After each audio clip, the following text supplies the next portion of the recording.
বন্ধুরা, আমরা শখ করে আমাদের ছাদ বাগানে বেদানা গাছ লাগাই, কিন্তু দেখা যায় কয়েক বছর হয়ে যাওয়ার পরও গাছে ফুল ফল কিছুই আসছে না।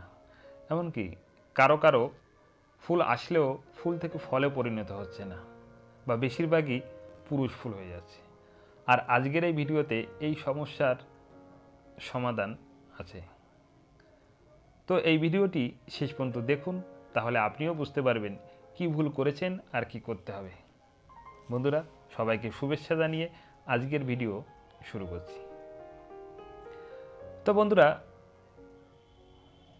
বেদানা গাছের স্ত্রী ফুল আনাটাও ঠিক আপনার উপরে নির্ভর করে। আর কি করে আমরা স্ত্রী ফুল আনতে পারবো তা অবশ্যই আপনাদের আমি বলবো। প্রথমে জেনে নিই যে আমাদের এই ডালিম বা বেদানা গাছের জন্য কী ধরনের মাটি দরকার। যেহেতু আমরা ছাদ বাগানে করব, আর মাটির চয়েসটা আমাদের নিজেদের উপরে নির্ভর করে, সেই জন্য ভালো জল নিকাশনী ব্যবস্থাযুক্ত বেলের দোআঁশ মাটি আমরা নেব। আর অবশ্যই একটা ভালো চারা আমরা সংগ্রহ করব। এবার আসি, এই বেদানা গাছের ফুল কখন আসে। বন্ধুরা, ভারতে এই বেদানার ফুল আসার সময়কে বাণিজ্যিকভাবে 3 ভাগে ভাগ করা যায়। জানুয়ারি থেকে ফেব্রুয়ারি মাসে যে ফুলটা আসে তাকে আম্বিয়া বাহার বলা হয়। আর এই সময় ফুল আসলে ফল সংগ্রহ করা হয় জুলাই থেকে আগস্ট মাসে। আর দ্বিতীয় পর্যায়ে, যেটাকে মৃগবাহার বলা হয়, জুন থেকে জুলাই মাসে ফুল আসে। আর তৃতীয় যে পর্যায়, সেটা সেপ্টেম্বর থেকে অক্টোবর মাসে যে ফুলটা আসে, এটাকে আমরা হস্তবাহার বলি। তো বন্ধুরা, এখন আমাদের নিজেদের ঠিক করতে হবে আমরা ঠিক কখন ফুল নেব। সেটা ঠিক করে সেই অনুযায়ী আমাদের পরিচর্যা করতে হবে। ধরা যাক আমরা জানুয়ারি মাস থেকে ফেব্রুয়ারি মাসে ফুল নেওয়ার আশা করছি, তাহলে আমাদের কি কি পরিচর্যা করতে হবে। তো এক্ষেত্রে অক্টোবর মাসের আগ পর্যন্ত গাছকে ভালো করে খাবার দিতে হবে। অক্টোবর থেকে 2 মাস জল দেওয়া বন্ধ করতে হবে।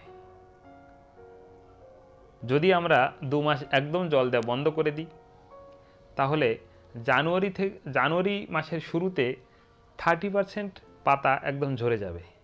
বন্ধুরা, তখন ভয় পেলে চলবে না।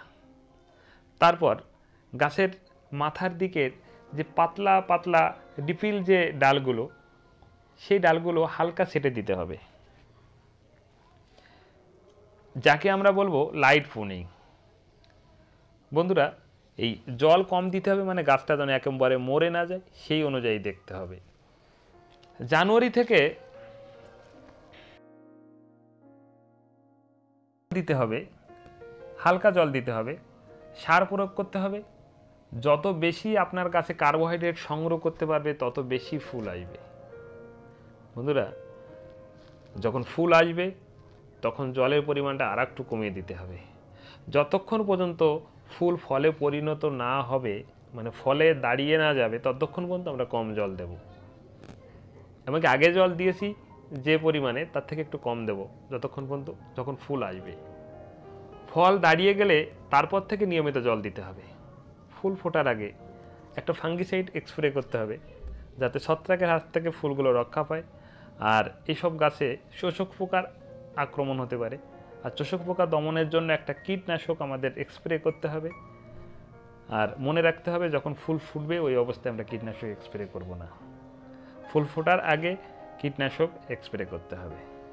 এখন আসি, যাদের গাছে ফুল এখনো ফোটেনি তাদের কি করতে হবে। বন্ধুরা, যাদের গাছে এখনো ফুল ফোটেনি তাদের ভরপুর এখন খাবার দিতে হবে। আর এক্ষেত্রে আমি ব্যবহার করেছি একটা মিশ্র সার, যা আমি ভার্মি কম্পোস্ট, শিংকুচি, হাড় গুঁড়ো, নিম খোল এবং সর্ষের খোল মিশিয়ে তৈরি করেছিলাম। তো এপ্রিল মাস পর্যন্ত আমরা প্রচুর পরিমাণে খাবার, নিয়মিত জল দেব এবং 15 দিন পর পর এই তরল সারও দেব। যখন এপ্রিল মাস পড়বে তখন আমরা একে জল দেওয়া বন্ধ করে দেবো এবং সম্পূর্ণ খাবার দেওয়া বন্ধ করে দেব। খাবার দেওয়া বন্ধ এবং জল দেওয়া বন্ধ করে দিলে মে মাসেই আপনার গাছে পাতা ঝরা শুরু হয়ে যাবে এবং প্রায় 30% পাতা ঝরে যাবে। এই সময় যে হালকা সরু যে ডালগুলো এইগুলোকে কেটে দিতে হবে, যাকে আমরা ওই লাইট প্রুনিং বলবো। ঠিক 1 মাস পর জুন থেকে জুলাই মাসে আমরা দেখতে পাবো প্রচুর পরিমাণে কচি পাতার সঙ্গে সঙ্গে ফুল এসছে। আর বন্ধুরা, স্ত্রী ফুলটা আসে আপনার খাওয়ার উপরে। গাছ যদি বেশি পরিমাণে কার্বোহাইড্রেট সংগ্রহ করতে পারে তাহলে বেশি পরিমাণে স্ত্রী ফুল আসবে। সুতরাং স্ত্রী ফুল পেতে হলে আমাদের বেশি বেশি পরিমাণে গাছকে খাবার দিতে হবে। এক্ষেত্রে আমরা ব্যালেন্স যে খাবারটা আছে এনপিকে সেগুলোও ব্যবহার করতে পারি। আর বন্ধুরা, আপনি যদি ওই সেপ্টেম্বর অক্টোবর মাসে ফুল নিতে চান সেক্ষেত্রে আপনাকে জল বন্ধ করলেও বৃষ্টির জল পাবে, তখন পাতা নাও ঝরতে পারে। এক্ষেত্রে পাতা ঝরানোর জন্য ইথিলিন 2 ml 1 লিটার জলে আমাদের স্প্রে করে পাতাটাকে কৃত্রিমভাবে ঝরিয়ে দিতে হবে। যদি পাতা না ঝরে তাহলে আপনার ফুলও আসবে না আর কার্বোহাইড্রেটও কাণ্ডে পৌঁছাবে না। বন্ধুরা, এইভাবে প্রথমে গাছে খাবার দিয়ে কার্বোহাইড্রেটের পরিমাণ সরবরাহ করতে হবে, তারপর জল সম্পূর্ণ বন্ধ করে দিয়ে এবং খাবার পুরোপুরি বন্ধ করে দিয়ে গাছের পাতাগুলোকে ঝরিয়ে দিতে হবে, আর তারপর আসবে ফুল। এইভাবে যদি আমরা গাছের পরিচর্যা করতে পারি আমি নিশ্চিত আপনাদের কাছেও প্রচুর পরিমাণে বেদানা বা ডালিম ধরবে। বন্ধুরা, এতক্ষণ ধরে যে সব কিছু আলোচনা করা হলো তা বিভিন্ন কৃষি বিজ্ঞানীদের এমনকি ডালিম বিশেষজ্ঞদের পরীক্ষালব্ধ ফলাফল। এবার আসি আমার পরিচর্যার ক্ষেত্রে। আমি যেহেতু শীতের শুরুতে একটু খাবার কম দিয়েছিলাম, তার জন্য পরবর্তী পরিচর্যা ঠিকঠাক করার জন্য গাছে ফুল এসছে, কিন্তু ফুলে স্ত্রী ফুলের পরিমাণ কম এসছে। তাই শেষ পরিচর্যা হিসাবে এক্ষেত্রে আমি সুপার সোনাটা জৈব পিজিআর 1 ml 1 লিটার জলে নিয়ে স্প্রে করছি। বন্ধুরা, ভিডিওটি শেষ প্রান্তে আমরা চলে এসেছি। এতক্ষণ আমার সঙ্গে থেকে ভিডিওটি দেখার জন্য সবাইকে অনেক অনেক ধন্যবাদ। এখনও পর্যন্ত যদি চ্যানেলটি সাবস্ক্রাইব করে না থাকেন তাহলে চ্যানেলটিকে সাবস্ক্রাইব করে বেল বাটন বাজিয়ে দেবেন, যাতে নতুন নতুন ভিডিও নিয়ে আসলে আপনাদের কাছে নোটিফিকেশান আগে পৌঁছে যায়। আর যদি ভিডিওটি উপকারী মনে হয় তাহলে ভিডিওটিতে একটা লাইক করবেন আর কমেন্ট করে জানাবেন ভিডিওটি কেমন হলো।